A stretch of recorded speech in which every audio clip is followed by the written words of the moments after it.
సరే ఇంకొకటి ఎక్కువగా బాడీ పెయిన్స్‌తో ఇబ్బంది పడతా ఉంటారు చాలామంది. అసలు ఈ బాడీ పెయిన్స్ రాకుండా ఉండాలంటే ఏం చేయాలి? శరీరం లోపల మీకు బాడీ పెయిన్స్ వస్తున్నాయి అనేసి ముఖ్య కారణం ఏందంటే, ఒకటి మీరు అధికంగా పనిచేయడం ఉంటుంది. రెండవది వచ్చేసి మీ బాడీలో కాల్షియం లోపం. అండ్ తర్వాత వచ్చేసి శరీరానికి కావాల్సినంత కొవ్వు పదార్థాలు లేకపోవడం. మరి ఇవన్నీ రావడం ఎలా? ఓకే. అంటే శరీరం సమస్థితిలో ఉండాలి. నాభి సరిగ్గా చేసుకోవాలి. బాడీ అలైన్‌మెంట్ ఉండాలి. ఇవి చేసుకున్నారు అనేసి మీ శరీరం అనేది యాక్టివేట్ ఉంటుంది. రెండవది వచ్చేసి ఈ యొక్క కాల్షియం సమస్యను తీర్చుకోవడానికి మీరు రోజుకొక ఉసిరికాయ తినడం. లేదు అంటే పచ్చి సున్నం తీసుకోవడం. అన్నంలో తినేసి తీసుకోవచ్చు, వాటర్‌లో తీసుకోవచ్చు, మజ్జిగలో తీసుకోవచ్చు, పామగ్రానైట్‌లో తీసుకోవచ్చు. ఇలా తీసుకోవడం వల్ల మీ కాల్షియం పూర్తిస్తుంది. అయినా కానీ కాల్షియం తీసుకున్నా నా శరీరానికి వస్తలేదు, ఇబ్బందులు పాలవుతున్నాను, ఎలా చేయండి గురుగారు అనేసి ఎప్పుడైతే మీ బాడీ లోపల ఫిజికల్ యాక్టివిటీ పెంచేస్తారో కాల్షియం లోపం అనేది ఉండదు.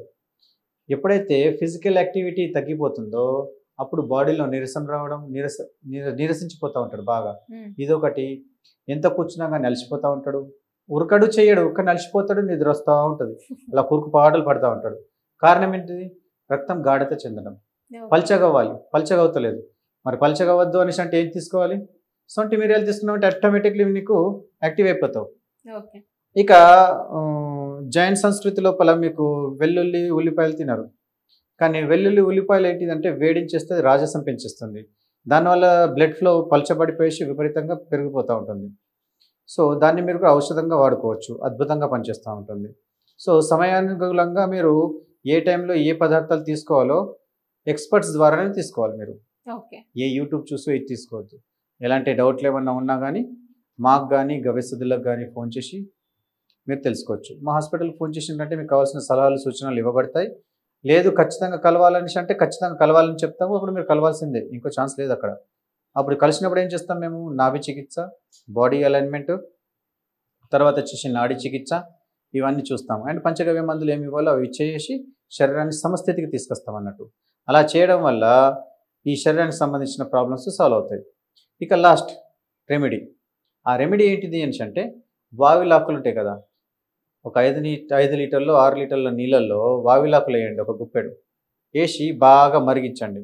అలా మరిగించిన నీళ్ళని వేడి నీళ్ళతోని ఎక్కడెక్కడైతే సమస్య ఉన్నదో అలా వేడి నీళ్ళు అంటే ఇక ఉడికిన నీళ్ళు పోసుకోవద్దు. శరీరం భరించుకునేంత వేడి నీళ్ళతోని పోసుకుంటూ వెళ్ళాలి. అలా చేయడం వల్ల ఒక్క స్నానం లోపలనే అతని ఒళ్ళు నొప్పులు పోతాయి. ఇలా పోతే ఏమవుతుంది? మీకు శరీరం అనేది తేలికపాటుగా అయిపోయి హాయిగా నిద్ర పడుతుంది. సో ప్రొద్దున సాయంత్రం చేసుకోవచ్చు. అయితే స్నానానికి ఉన్న నియమం ఏంటిది అంటే భోజనంకు ముందు స్నానం చేయాలి. భోజనం తర్వాత స్నానం ఎవరు చేసినా కానీ వారి యొక్క డైజెషన్ పాడైపోయేసి జిందగీలో సెట్ కడబడు. వారి యొక్క వాత కఫ పిత్తాలు ఏదైతే ఉన్నాయో అది బ్యాలెన్స్ అవ్వదు. అందుకోసము ఎంత పెద్ద వ్యక్తి అయినా సరే, ఎంత మంచి ఆరోగ్యవంతుడైనా సరే, ఆయన ఆరోగ్యాన్ని పాడు చేయాలంటే మీరు చేయాల్సిందల్లా ఒకటే, స్నానం అది తిన్న తర్వాత స్నానం చేపియడం. చేస్తే వాడు ఆరోగ్యం పాడైపోతుంది. అందుకోసం మనం చేయాల్సింది ఏంది?